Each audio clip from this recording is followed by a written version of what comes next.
Avec nous, Antoine Bazbouz, bonjour. Bonjour. Merci d'être avec nous. Vous êtes associé de Forward Global, directeur de l'Observatoire des pays arabes. On voit clairement, et Clotilde Bigot le disait, qu'il y a un déplacement de ce front. Israël qui a ouvert donc un nouveau front contre le Hezbollah au Liban après Gaza. Oui, c'est vrai. C'est une nouvelle donne pour Israël, c'est-à-dire Gaza est gelé tout en étant totalement ou quasi totalement détruit, et c'est maintenant, il se tourne vers le Hezbollah qui dispose de 150 000 missiles, qui sur le papier est très fort et menaçant et qui a repoussé plus de 100 000 Israéliens de leur maison à la frontière vers l'intérieur du pays. Mais en fait, c'est un pot de terre contre un pot de fer. C'est la technologie israélienne avec une gestion par l'intelligence artificielle contre l'idéologie du Hezbollah. On voit le résultat. Le Hezbollah lance des missiles sur 46 km de profondeur, alors qu'en 2 clics, Israël a fait tomber plus de 5000 cadres du Hezbollah en 2 clics mardi et mercredi. Donc le rapport de force est tellement éloigné l'un de l'autre que le Hezbollah ne peut pas tenir la rampe, et l'Iran, qui a poussé le Hezbollah et d'autres satellites à rentrer dans le conflit, l'Iran maintenant croise les bras, dit que ce n'est pas le moment d'attaquer Israël et qu'il veut se réconcilier avec les États-Unis et attirer les investissements américains. Est-ce que l'Iran veut vendre en quelque sorte le Hezbollah à Israël aux États-Unis? C'est une question qui est tout à fait légitime.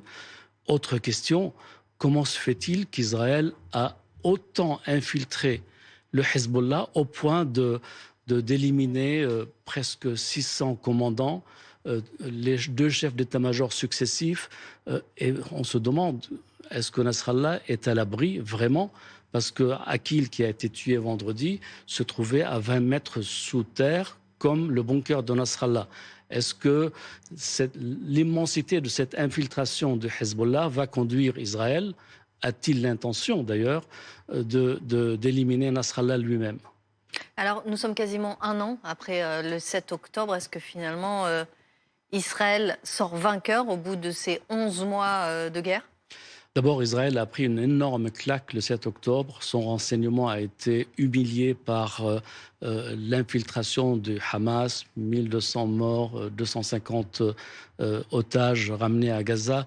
Bref, en revanche, par rapport au Liban, Israël avait créé une banque de cibles après 2006 et l'a entretenue. Elle est gérée par l'intelligence artificielle et on a vu l'effet de cette banque de cibles qui est extrêmement puissante.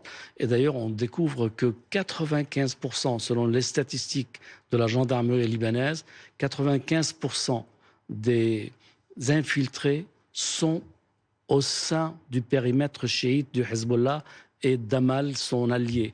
Donc, il y a quelque chose qui ne peut plus continuer pour le Hezbollah. Est-ce que le Hezbollah est conscient? Est-ce qu'il peut continuer dans cette voie-là? Je ne pense pas.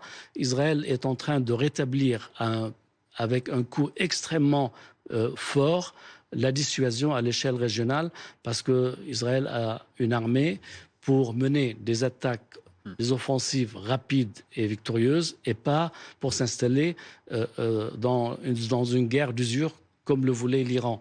Aujourd'hui, il est en train de prendre le dessus et de rétablir sa dissuasion par rapport, évidemment, à Gaza, c'est démoli, et maintenant c'est le Hezbollah, et c'est le Liban qui paye. Or, le Liban n'y est pour rien. Le Hezbollah s'est installé à la tête du Liban en assassinant Hariri, des ministres, des généraux, des députés.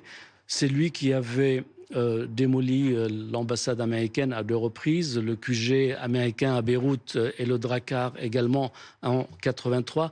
Bref, il a remplacé aujourd'hui le président de la République par le guide suprême qui est Nasrallah, qui gouverne le pays pour le compte de l'Iran. Merci beaucoup Antoine Bazbouz d'avoir été avec nous. Je rappelle que vous êtes associé de Forward Global, directeur